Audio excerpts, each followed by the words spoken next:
தீத்து அதிகாரம் 3. துரைத்தனங்களுக்கும் அதிகாரங்களுக்கும் கீழ்ப்படிந்து அடங்கியிருக்கவும் சகலவிதமான நற்கிரியைகளையும் செய்ய ஆயத்தமாயிருக்கவும் ஒருவனையும் தூசியாமலும் சண்டை பண்ணாமலும் பொறுமையுள்ளவர்களாய் எல்லா மனுஷருக்கும் சாந்த குணத்தை காண்பிக்கவும் அவர்களுக்கு நினைப்பூட்டு.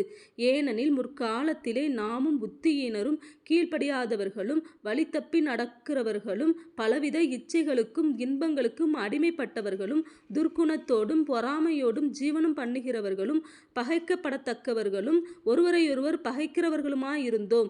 நம்முடைய இரட்சகராகிய தேவனுடைய தயையும் மனுஷர் மேலுள்ள அன்பும் பிரசன்னமான போது நாம் செய்த நீதியின் கிரியைகளின் நிமித்தம் அவர் நம்மை இரட்சியாமல் தமது இரக்கத்தின்படியே மறுஜென்ம முழுக்கினாலும் பரிசுத்த ஆவியினுடைய புதிதாக்குதலினாலும் நம்மை இரட்சித்தார்.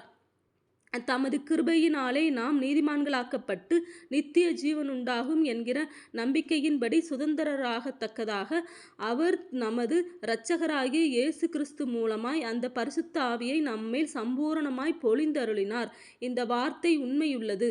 தேவனிடத்தில் விசுவாசமானவர்கள் நற்கிரியைகளை செய்ய ஜாக்கிரதையாயிருக்கும்படி நீ இவைகளை குறித்து திட்டமாய் போதிக்க வேண்டும் என்று விரும்புகிறேன்.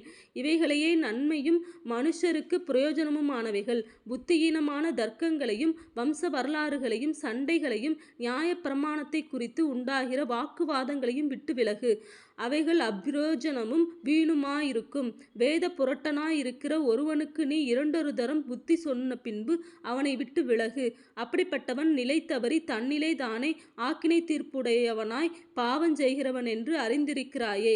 நான் அர்த்தமாவையாவது தீகிக்குவையாவது உன்னிடத்தில் அனுப்பும் போது நீ நிக்கோப்போலிக்கு என்னிடத்தில் வர ஜாக்கிரதைப்படு. மாரி காலத்திலே அங்கே தங்கும்படி தீர்மானித்திருக்கிறேன். நியாயசாஸ்திரியாகிய சேனாவுக்கும் அப்பொல்லோவுக்கும் ஒரு குறைவுமில்லாதபடிக்கு அவர்களை ஜாக்கிரதையாய் விசாரித்து வழிவிட்டனுப்பு. நம்முடையவர்களும் கனியற்றவர்களாயிராதபடி குறைவுகளை நீக்குகிறதற்கேதுவாக நற்கிரியைகளை செய்ய பழகட்டும். என்னோடு இருக்கிற யாவரும் உனக்கு வாழ்த்துதல் சொல்லுகிறார்கள். விசுவாசத்திலே நம்மை சிநேகிக்கிறவர்களுக்கு வாழ்த்துதல் சொல்லு. கிருபையானது உங்கள் அனைவரோடும் கூட இருப்பதாக. ஆமேன்.